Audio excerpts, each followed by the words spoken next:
Hey guys, welcome back to my channel. I'm Hope for those of you who don't know. Today, it is so crazy, I'm going to be doing my July wrap up. I feel like I say this every time I make a wrap up, but I can't believe the month is already over. It blows my mind. I am making this video a couple of days before July actually ends, and the reason being is because here soon I will be heading up to St. Louis to spend the weekend, and I won't have a lot of time to read, and then by the time I get back it's going to be August. So I'm going to take a little break from reading, especially because my husband's been out of town and he's coming back in town, so I'm going to be spending time with him instead of reading and being an introvert like I've been doing for the last couple of weeks. So let's get started with the wrap up.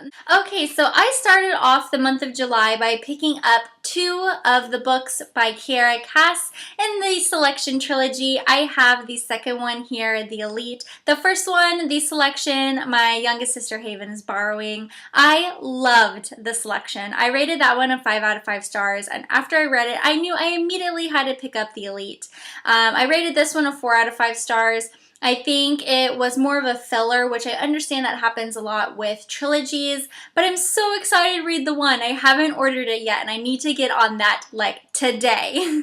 So after I read The Selection and The Elite, I had Return to Paradise by Simone Elkeles, I think. The same author of the Perfect Chemistry trilogy, which I love.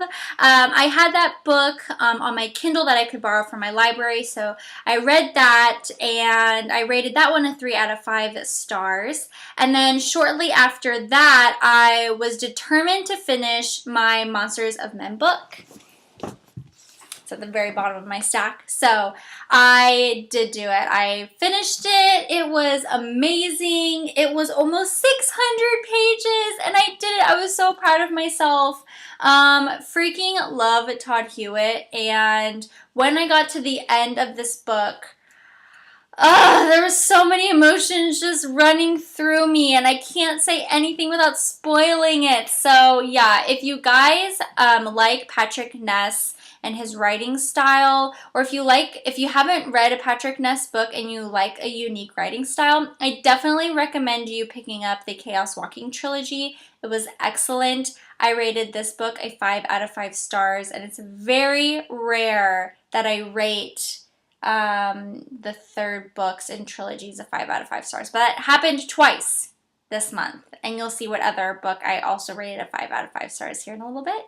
So the next two books came from my local library, and the next one is We Were Liars by E. Lockhart. I definitely wanted to get my hands on this ASAP because it had been so hyped over YouTube and talked about so much that I had to see what people were saying.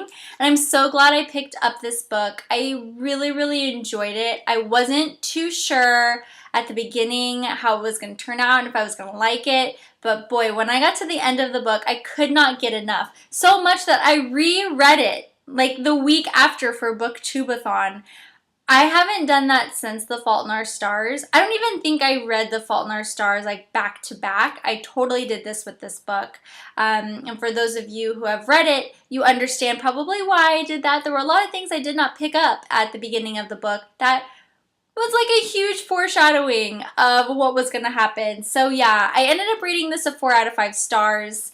It was a great read. I definitely recommend you picking it up. And it is super short. It is like barely 200 pages. So yeah, definitely pick it up. And then the next one that I got was Dare You To by Katie McGarry. I checked it out from the library and they had to get it from another library, so I can't take off this Mobius tag, but you can kind of see the cover art in the back. And I really enjoyed Pushing the Limits, the first book in this series. I loved Noah and Echo's relationship. I didn't like this book as much, but it wasn't bad. I rated this one a 3 out of 5 stars. Okay, so this catches us up to speed with the week of Booktubeathon. I had read 4 books before Booktubeathon started, and the one challenge in Booktubeathon that I really wanted to complete was to read a series from beginning to end. And I had no idea how I was going to do this, and I first thought I was going to read the Smoke and Bone trilogy, but I could only get the first 2 books from the library, and I haven't really read fantasy before, so I didn't want to buy the books and maybe not like them.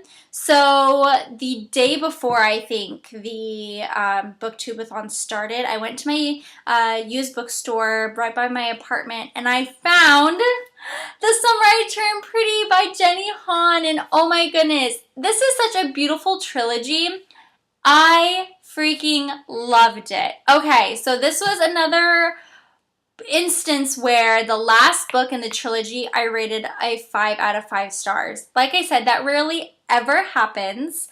But let's just break this down book by book. So the first book, The Summer I Turned Pretty, I rated that one a 4 out of 5 stars. Loved it.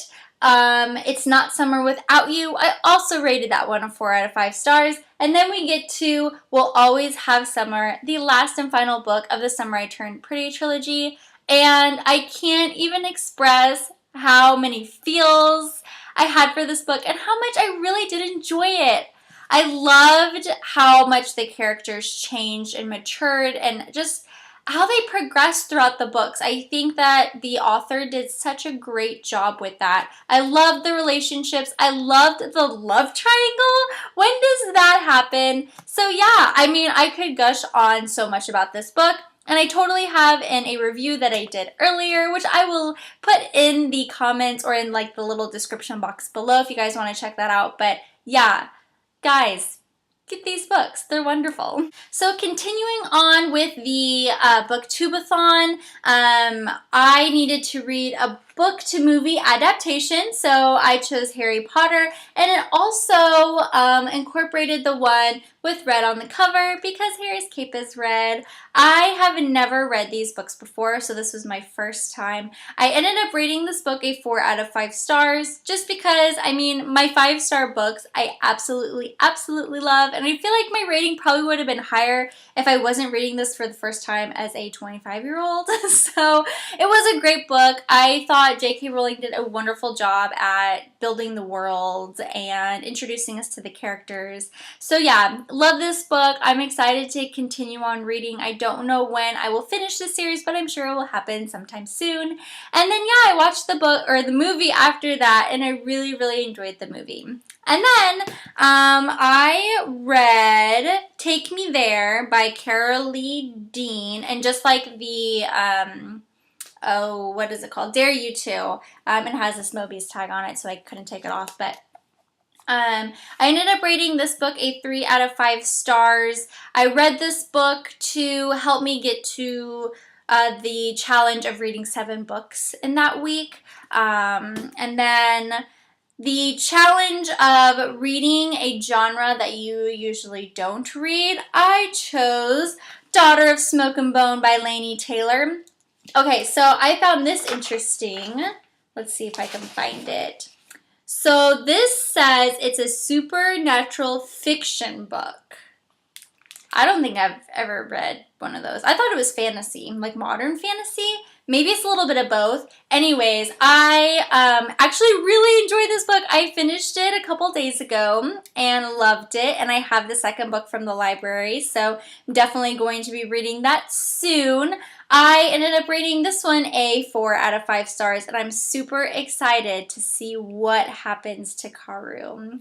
So I also reread We Were Liars, like I had mentioned earlier, for Booktubeathon, and also for the fact that I wanted to reread the book, but that allowed me to read a book with pictures in it, which allowed me to complete all of the challenges except for one. The only one I didn't complete was read a book that someone picked out for you. My sister picked out 1984, and I did not finish that. But I was super proud of myself for working full-time, hanging out with my friends, and reading all of those books in 1 week. So yeah, I am definitely excited to do this again. So for the last and final book for the month of July will be Panic by Lauren Oliver. I have this on my Missouri Public Library little thingamabobber on Kindle, and it expires tomorrow. I had 1 week to read it, and this was like in all the chaos of Booktubeathon, and I wasn't planning on reading this book, but it just became available, so I had to check it out because I only had 7 days.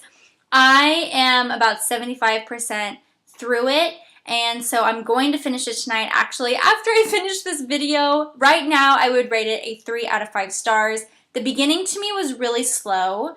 I prefer Lauren Oliver's writing in the Delirium trilogy more than this, but it's really starting to pick up. There's some mystery things happening and some plot twists, and so I'm excited to see what happens in the end. It's getting really intense. So right now, 3 out of 5 stars. For some reason, if that changes, I don't know, I'll like leave it in the description below, but I am finishing this tonight. So with finishing Panic tonight, I will have completed 13 books for this month, and I feel like that is so good with just everything that has been going on. I was gone 2 weekends ago. I was out of town and I didn't read it all. So I was really proud of myself for getting 13, and technically it's only the 22nd of July, so I still have another week to read. But like I said, with my husband coming back in town and with me being gone like all weekend this coming weekend, I'm just not going to have a lot of time to read, so I'm taking a reading hiatus. And then I'm going to pick back up in August. So yeah, let me know below what you guys would recommend for me to read in August. I really only have the one by Kiera Cass that I'm like absolutely dying to read, and then the second book of Daughter and Smoke and Bone trilogy. Everything else, I really don't have a TBR as of right now for July or for August. So let me know below if you guys have any book recommendations. Thank you guys so much for watching. I hope you enjoyed this wrap up. You guys have a great day, and I'm sure I'll see you soon. Bye.